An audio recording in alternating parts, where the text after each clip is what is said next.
नमस्कार। आइए आज हम पत्र लेखन के बारे में पढ़ते हैं। पत्र लेखन एक कला है। यह साहित्य की एक महत्वपूर्ण विधा है, एक महत्वपूर्ण अंग भी है।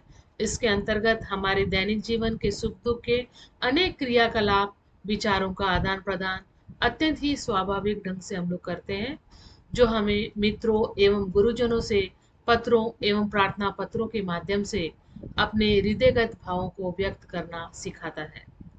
हमारे जीवन में ऐसे अनेक अवसर आते हैं जब हम पत्र लिखने के लिए तैयार होते हैं, तत्पर होते हैं। पत्रों में हम अपने परिवार तथा अपनी स्थिति का वर्णन करते हैं। इसमें हम अपने विचारों तथा भावनाओं को भी व्यक्त करते हैं। आइए आगे देखते हैं कि प्राचीन काल से ही मनुष्य अपने संदेश या भाव को दूसरों तक पहुंचाने के लिए पत्र का सहारा लेते आया है। आधुनिक काल में टेलीफोन, फैक्स, ईमेल आदि के आ जाने से इसके प्रयोग में थोड़ी कमी अवश्य आ गई है, परंतु इसका महत्व घटा नहीं है। अन्य सभी संचार माध्यमों की तुलना में पत्र सुलभ एवं सर्वाधिक उपयोगी माध्यम है। इनके लिए खर्चीले उपकरणों एवं लंबी तैयारी की आवश्यकता नहीं पड़ती और न गोपनीयता के भंग होने का भय रहता है। आज भी हमें अवकाश लेते समय आवेदन पत्र अथवा किसी समस्या से अवगत कराने के लिए अन्य पत्रों की आवश्यकता पड़ती है।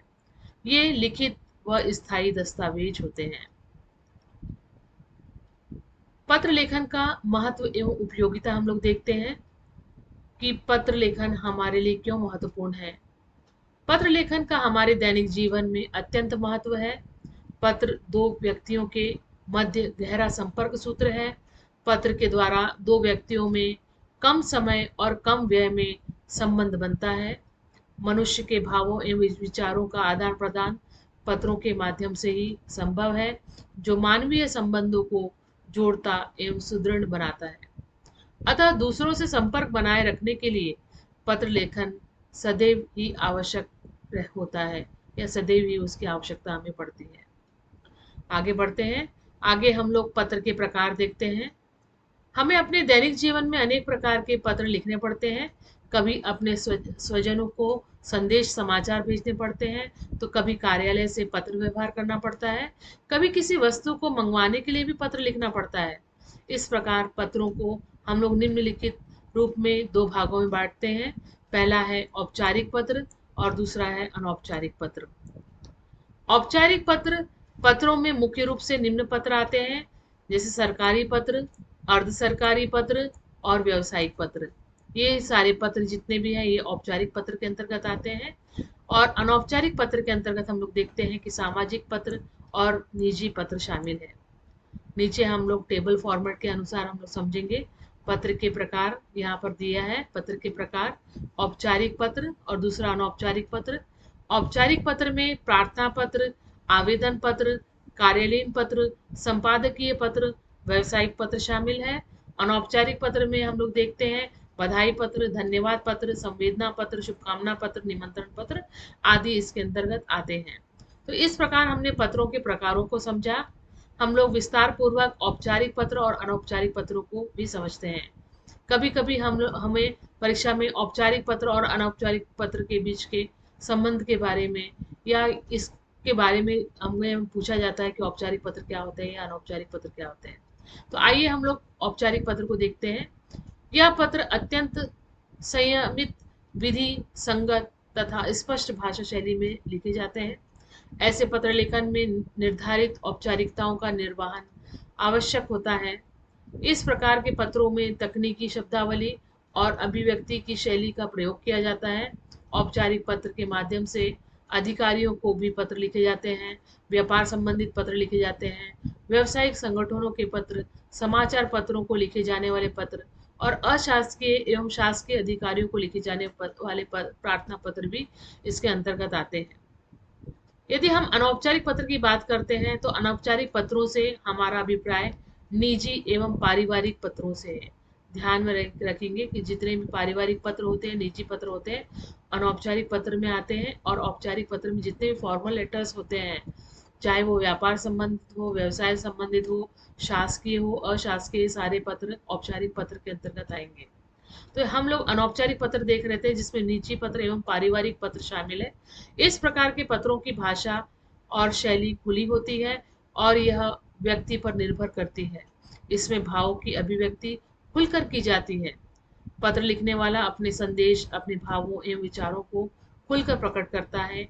ये पत्र अपने रिश्तेदारों, सगे संबंधियों, मित्रों, गुरुजनों, माता पिता, भाई बहन आदि के लिए लिखे जाते हैं।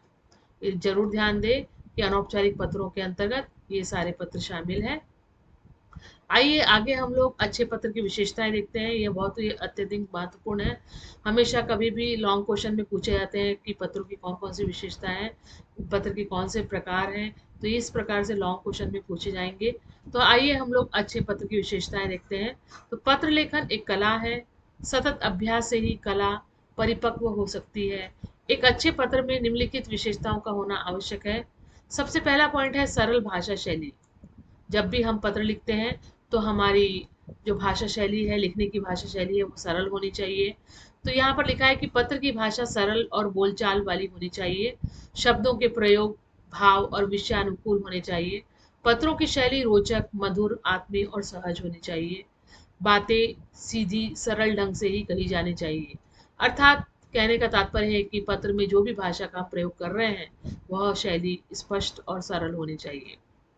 आइए दूसरी विशेषता की ओर जाते हैं कि विचारों की स्पष्टता।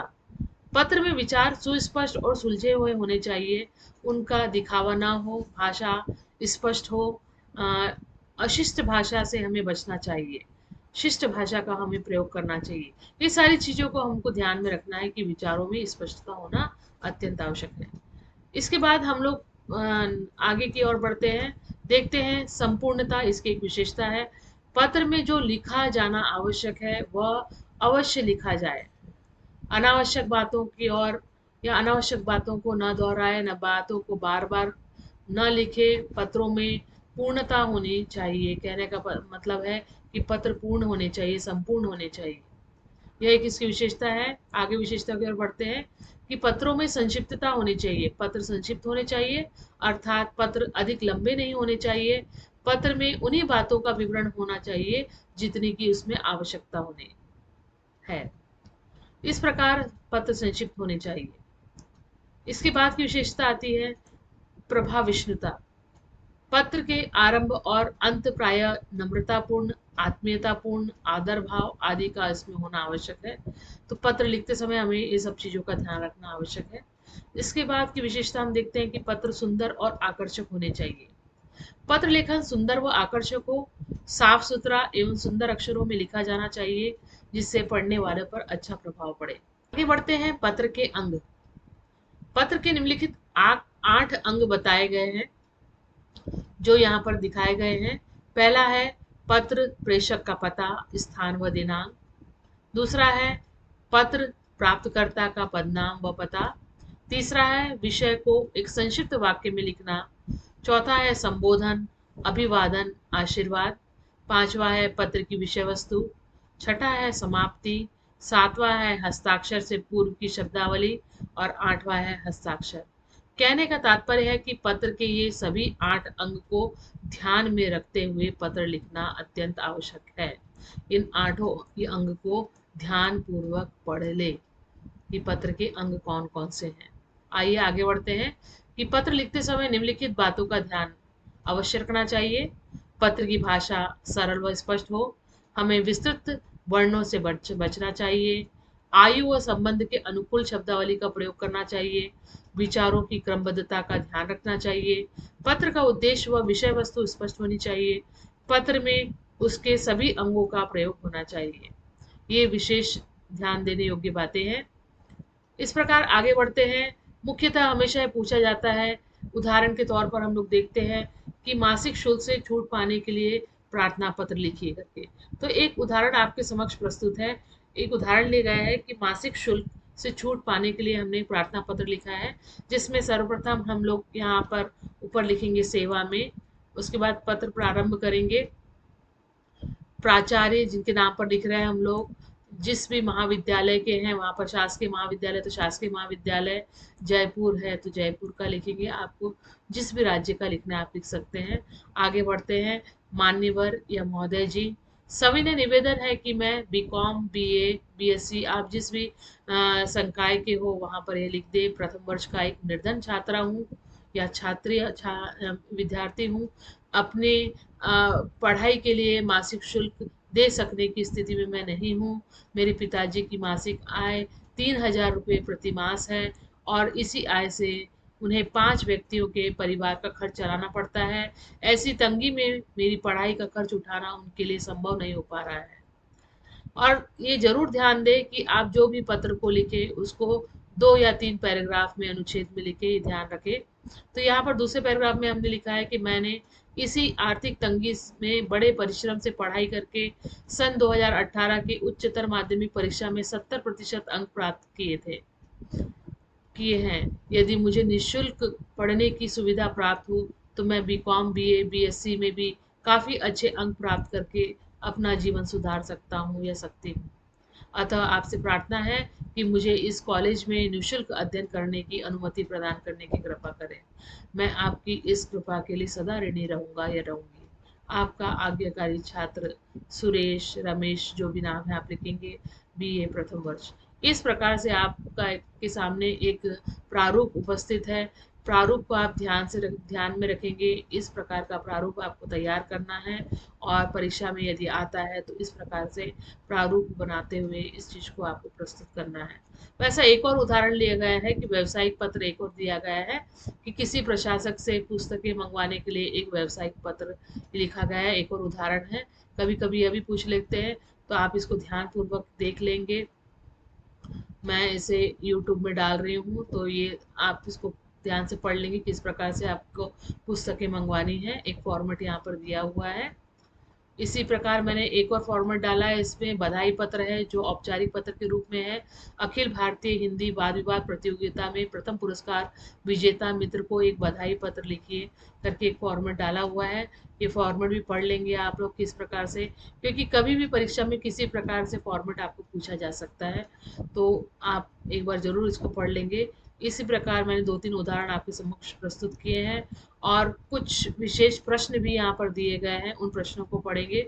परीक्षाओं में ये प्रश्न पूछे जाते हैं। जैसे कुछ प्रश्न है कि पत्र लेखन का क्या महत्व है, अच्छे पत्र लेखन में किन किन विशेषताओं का होना आवश्यक है, पत्र लेखन की आवश्यकता एवं महत्व पर प्रकाश डालिए, पत्र के प्रकार बताते हुए अच्छे पत्र की विशेषताएं लिखिए, औपचारिक पत्र एवं अनौपचारिक पत्रों में अंतर बताइए, मासिक शुल्क में छूट पाने के लिए प्राचार्य को प्रार्थना पत्र लिखिए, किसी पुस्तक विक्रेता को लिखिए जिसमें आपके पाठ्यक्रम की पुस्तकें भेजने संबंधी आदेश हो। इस प्रकार से पत्र संबंधित प्रश्न पूछे जाते हैं और यह आपके समक्ष पत्र लेखन का जो दिया गया है वह आपके समक्ष प्रस्तुत किया गया है। इसको ध्यानपूर्वक आप लोग पढ़ेंगे और उदाहरणों को भी समझेंगे। धन्यवाद।